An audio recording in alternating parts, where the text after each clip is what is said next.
signal now for when I'm needed. But when that light hits the sky, it's not just a call. It's a warning to them.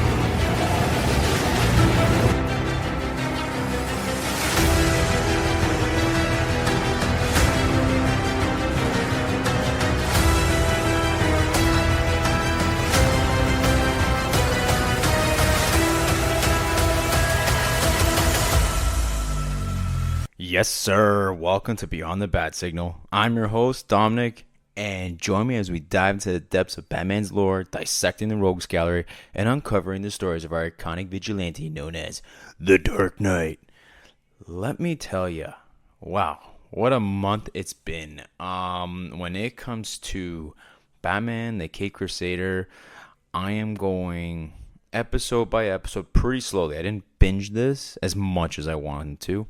But yeah, we're going to be talking about episodes 3 and 4, and man, we're 4 episodes in. I have been entertained for every single one of them. Before we get into it, if you can please take 2 minutes of your time to rate and review the show, whether it's on Apple, Spotify, wherever you get your podcasts. It would really help the show out. So if you don't mind doing that. But in the meantime, we are going to get into Batman Season 2 of the Crusader. And let's start with Episode 3, titled Deep Cover. Now, let's quickly go over what this episode is about. Rupert Thorne missing, and Eddie Nygma is basically taking over the criminal empire while Rupert Thorne is missing. So if you remember from episode 1, we had a huge smile out of Rupert Thorne at the end of that episode, and it looks like Joker had a huge hand in that. And whatever it was that pinched Rupert Thorne is what kind of poisoned him. Now, at this point, we don't know if Rupert Thorne is dead. I'm not going to assume absolute yes. I kind of thought yeah, but we don't know. With that being said, Batman goes undercover inside Blackgate Penitentiary using his classic alter ego, one that I've mentioned on this podcast about a video game, Matches Malone, to get a close look to Mark, Desmond, to also gather vital intelligence or also evidence. Okay, so let's get into the big theme here. Batman is going undercover as Matches Malone. He's got some glasses. He's got a nice little mustache going, change of attire. And man, I thought that this episode was actually pretty nuts. We also, especially with some of the violence. Quick thing about Riddler. Now, no one's called him Riddler at this point. He's got the look of Riddler, but right now he just kind of looks like a psychopath who's just running rampant, and he's the leader, and he's a hothead. But he does drop a little bit of a riddle. When is a pineapple not a pineapple? When it's a grenade. And then obviously he uses that grenade, and Riddler goes and robs the armed vehicle and then takes the money. Police obviously will go and chase Riddler and his gang. Batman is on site. However, Officer Fuller is killed, and you notice that Riddler's pretty much popping off a lot more, and he's more into the crime scene since Thorne's absence. Now, Dez, as they call him, and that's his nickname. And if you can't remember, he was like that big monster guy that Batman just basically used his Batmobile and constantly was ramming into until he kind of just got back to life to what we know as Dez. He was arrested, and Nygma's a little worried that he's going to squeal, okay? You can also see that the gang they're talking amongst themselves, and you got Riddler's girlfriend kind of listening in, and the gang seems to not really like Nigma. Like, they're working with Nigma, and the only reason why is because, one, he's a hothead and unpredictable, and two, they're doing this for Thorn. Their loyalties towards Thorn, not to Riddler, but they're obeying who the next guy in charge is. But these are their thoughts on Riddler thus far. You can tell, though, that Riddler is completely gutless. Like, loyalty to him is nothing. And the only loyalty he seems to have is towards Rupert Thorne. But yeah, in the Batcave, Batman and Alfred, they're watching a movie, and Alfred prepares some paperwork and is basically getting ready to have Batman transferred to Blackgate Prison. And Alfred quizzes Batman, and Bruce Wayne, or Batman answers all these questions as he's preparing, and Wayne goes in as Matches Malone, and he gets paired up, or he's befriends Dez, and they become actually pretty close. And Riddler catches wind of this, where he's like, "Whoa, Dez has a good friend in Blackgate." And clearly, he doesn't like that, because you have a good friend. What are you going to tell him? And what are you going to keep from me? You know? And he doesn't want any of that clearly getting out. And Riddler, being the hothead he is, loses his mind, gets pissed off. And you will see that by the end of the show. One thing I want to highlight. Matches Malone says he's from Detroit, which I thought was like a nice little... I don't know, just like a nice little detail. Like, oh, okay, he's a guy that just basically comes from Detroit. Now, you notice in jail that Dez is pretty much, he's a marked guy. And people try to take him out. And Dez gets Matches respect, as Matches pretty much helps him through a lot of these situations, especially in the fights through the prison yard. And of course, like, someone's going to look out for your back and protect you. You're going to be like, okay, you're the one guy I can pretty much trust. And that's what spawns this trusting relationship, which, again, you know, as a detective, I love how Batman gets in and tries to get a bit more information. And, you know, by the end of the fight, both of them take a beating by the cops, even though that they were the ones, like Dez and Matches Malone was defending themselves. It's the cops who kind of really comes in, takes a beating. But man, Matches Malone took an ass whipping by the cops, and it looked painful. By the end of it, you know, they're obviously put away, and then they find a way to escape Blackgate later that night. And then, so they do, and sure enough, all you have is Riddler show up. He picks up Dez, and Riddler shoots Matches. And I have in my show notes here, WTF, because it caught me so off guard. Like, Dez is pretty much saying to Riddler, like, look, I have a new friend. He'd be great. This is a guy we can trust. And Riddler's like, oh yeah. And like a jealous friend, or like, you know, a psychopath, he just looks at him and boom, pops him and shoots him. Matches Malone goes straight into the water, and I was just like, oh, okay, where's this gonna go from here? And Matches rises up from the water, calls Alfred, and asks for the car. Okay, so we have a cool Batman entrance breaking through the glass. So Batman gets into the car. He's obviously dressing up and changes from Matches Malone into Batman. And then you have Batman kind of breaking through glass and taking out all the goons from stealing, which was Riddler's goons. And Riddler then like looks at Dez and just shoots him. And not once like he shot Matches Malone. He shoots him like multiple times, and obviously you don't really see it on screen. You kind of see the shadow of how Riddler just shoots him repeatedly. And again, I just said to myself, like, that was completely gutless. And yeah, I have right here also Ruthless. The last line of that show, or one of the last lines, was when Des looks to Batman and he says, "Turns out my best friend in the world," who he's alluding to, what he thought he was Riddler, but it's not. He goes, "Turns out my best friend in the world was the G-damn Batman." Like, unbelievable. Now, from afar, Joker is watching this, and I really got creepy vibes. Not sure how you guys felt about this, but this Joker is not funny. He is very creepy, very looks calculated, and yeah, I don't know what to expect from him so far. Now, Batman obviously really upset by the killing of Dez. He clearly had some respect for him, even though he was a criminal. It seems like they really got to know each other and trust each other and build that type of relationship.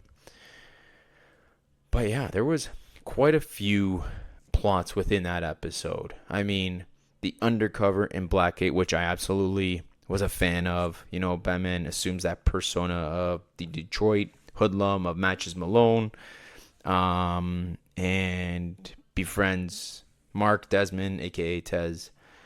The escape and betrayal. So you have Matches and Dez manage to break out of prison together. However, Batman later crashes one of Nigma's operations, and then a paranoid Nigma turns to Dez thinking, well, man, you must have squealed or said something. And he ratted him out and just completely shot him. Like, just, if you watch that scene, you're like, wow, this Riddler is very different and just erratic. He's not calculated, he's erratic and a hothead. And that final part with the dying realization of Dez just lying there in the aftermath, taking his last breaths, and he recognizes, like, the man beneath Matches Malone in disguise was the Batman, which I thought was kind of cool, and it wasn't the Riddler. Pretty sad in a way, but this was quite the episode of deep cover. I really enjoyed it, to be honest. I was thoroughly entertained. I really did like you didn't get a lot of Batman. You did have some, but this time we got a little bit of Matches Malone, which was nice, and Batman doing his detective work. And we're on the Pennyworth watch. It continues. Batman's still calling Alfred Pennyworth. But yeah, I give this episode an A-. This was, to me, right now it's like, oh, what's your favorite episode? Well, after watching these 4 episodes, I'm like, it's kind of hard to say, to be honest. I've been entertained from all of them. I love how that first episode kind of set the tone. That third episode had me saying WTF quite a few times. And yeah, but I give it an A-. Nothing is obviously perfect, but the pacing seems pretty good and nothing seems off. That's what I'm getting at. Nothing seems off. Everything seems fairly consistent. I love the way that they're depicting Batman. I love the way that they're depicting Bruce Wayne as, even though he's got this playboyness to him, it's all a mask and it's a persona. And then Matches Malone, he plays off perfectly. But yeah, let's hop on to episode 4, The Devil's Due, which is, based off of The Man Monk. So here's the synopsis of this episode. We have a murder scene featuring a bloody bat symbol, and that starts the episode, which sparks public panic, and it's obviously fueled through the media of Hattie Tetch's smear campaign of having Gotham turn against Batman, and to clear his name, he as in Batman, he tracks down the fanatical cult worshipping of a bat god led by the charismatic Mad Monk. So let's get to the starting of this episode, where you have Montoya and Gordon doing the investigation of the huge bat blood sign. Gordon pretty much knows it's not Batman. Even Montoya is under the impression this is someone else. But there is a huge bat sign. Okay? And here you have Hattie Tetch on TV saying Batman is a murderer. And who will justice condemn next, where basically is the police department on this one, and how are they going to hold Batman to justice? Lucius Fox pretty much saying, like, I love Lucius Fox in this episode, where he's just saying, what this girl is saying. They're watching the TV and they're like, this is all just fluff. Lucius Fox knows how to spot a friend. He even says it. He knows how to spot a friend and doesn't buy what she says. But the one thing that Hattie Tetch does mention is no one has seen Thorne and his son since the day of the trial. Now, Hattie Tetch wants Batman on the hot seat, so she talks to her producer, and the other suggestion was James Gordon, and they both are like, yes, let's try to get one of these two here.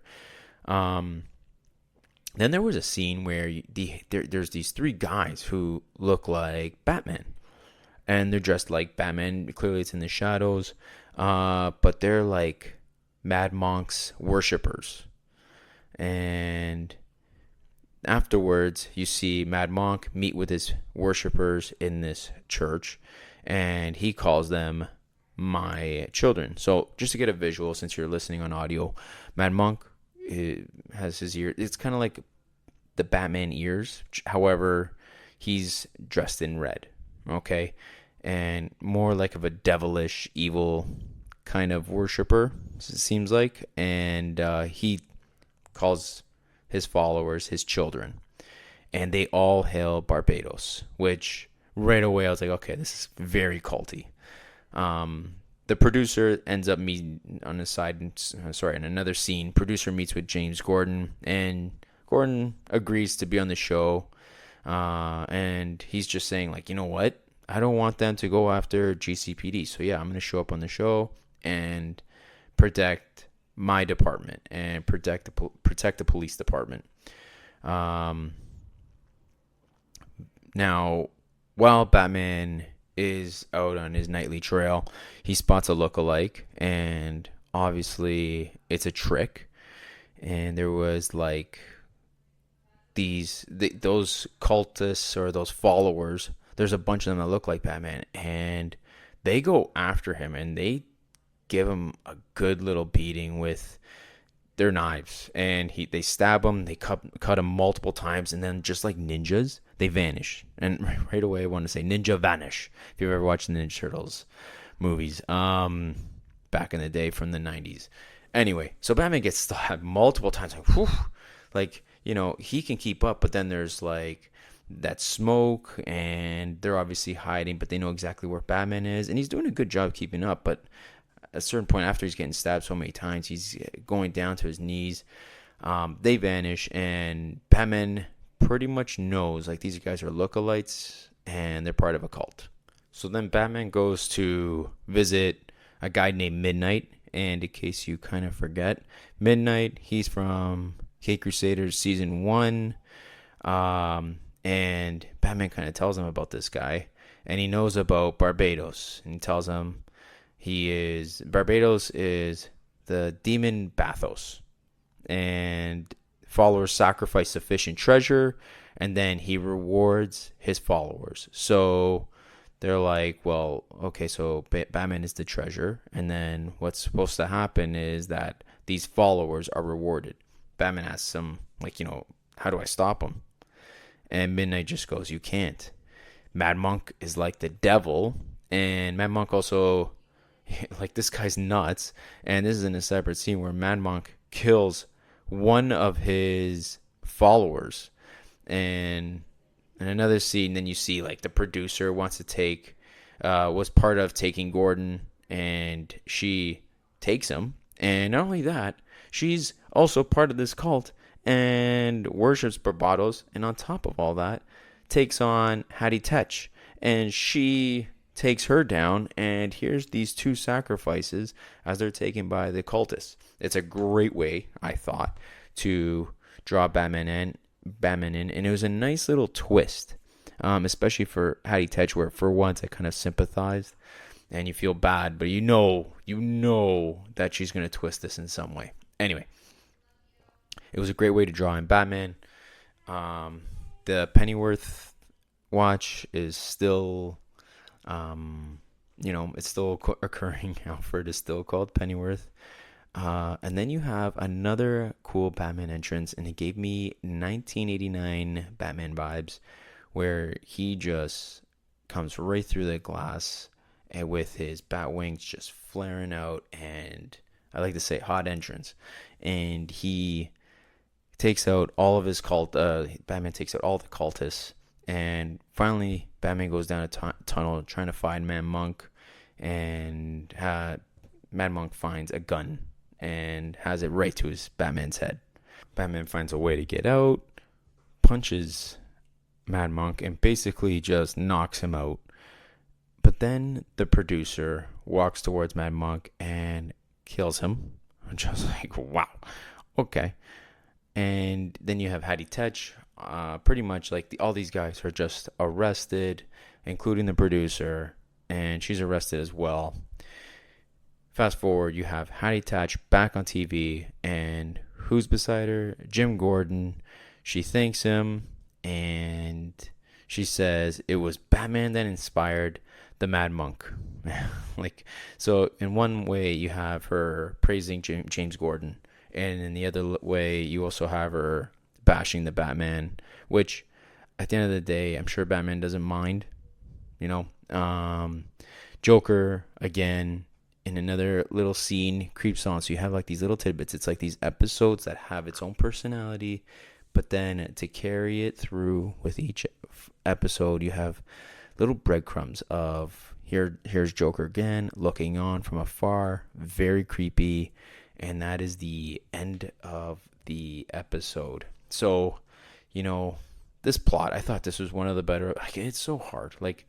You have a brutal murder that occurs at the start of an episode with the bloody bat symbol, which pretty much starts things off. The public backlash with Hattie Tetch kind of getting the viewers and having the media smear Batman's name and accusing Batman into making him seem like he's the killer and making him public enemy number one. And then there's smart people like Lucius Fox who kind of dismisses it and be like, I know who good people are, and he's not one of them, or he is one of them. The whole cult discovery, and again, it really did. They do this episode does a good job of really showing this is a cult that people are bought into, and it just seems off and uncomfortable. The portrayal of Mad Monk, I thought that they did an excellent job on the portrayal of Mad Monk. And the cult is led by this charismatic prophet known as Mad Monk, who views Batman as an avatar. Yes, so they also call Batman, he's the avatar. He's basically like their dark deity. And the resolution of all of this is Batman works to dismantle the cult's lair, fights off all the followers, and alongside the allies. So you have Batman and Gordon, nice little moment where they're kind of like their little dynamic duo, and they expose the truth behind, both like the Mad Monk and his followers and Barbatos. And I thought it was just pretty much a fire episode. Truly enjoyed it, to be honest. I thought it was, it was it's called The Devil's Due, and it felt very, I don't know how to explain it. It's just, it felt uncomfortable at times. You really felt like, wow, Batman has met his match, especially when those followers were like ninjas and slicing and dicing him all up. And you're like, what's next? They had him against the ropes, but again, they called him the Avatar, someone that they looked to and worshipped. At the end of the day, you had Mad Monk, who was killed, so it doesn't seem like he's going to make another appearance. And none other than the producer who killed him. And funny and ironic because, these people are the ones that worshipped him. But yeah, I'd say this episode was an A. There was a lot of action. You had a nice little moment between Batman and James Gordon where they're fighting alongside each other. The action moments were high. You had the detective work, not like the previous episode. But, it was left to making me think, okay, well, what is Hattie Tetch going to say afterwards? I was really curious. I kind of knew that she wasn't going to be on Batman's side and praise him, but it was kind of nice that she did praise James Gordon while still like digging at Batman. The whole questions about, well, where is Rupert Thorne? Where's his son? Because we haven't seen his son at all. And these are all questions that are constantly coming up, right? And you have Joker who's looking on, and very disturbing, might I add. And the public scrutiny, you see how the media just kind of sways it, and there's still that public scrutiny towards Batman. Batman's still pretty new on the scene, and people don't know what to make of the Batman. So I don't know. For me, I pretty much enjoyed this episode. Like I really did.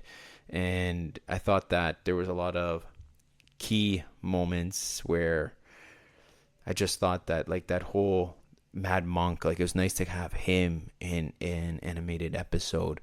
I haven't read the comic and I think Ryan Lauer had the writer on, if I'm not mistaken, in one of his more recent episodes.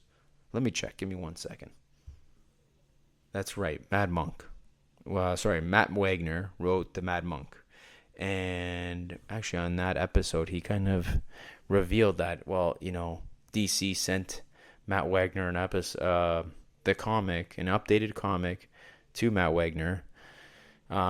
Cute little story. If you want, tune into the Batman Book Club, where I think it was episode 282, Batman with Matt Wagner. Really good listen. Highly recommend. But yeah, that is... And did I give a review? A letter grade? I think it was. It was a letter A for episode 4. These episodes have been bangers. I highly recommend that you watch them because they're thoroughly entertaining. That's just me. Like, I'm really curious as to... There's 6 remaining episodes. I don't want to finish this because I want to prolong it. That said, I hope to watch 2 more episodes either tonight or tomorrow, but I'm just trying to stretch this as much as possible. Really curious what you guys think about this series so far. What do you think about season 2?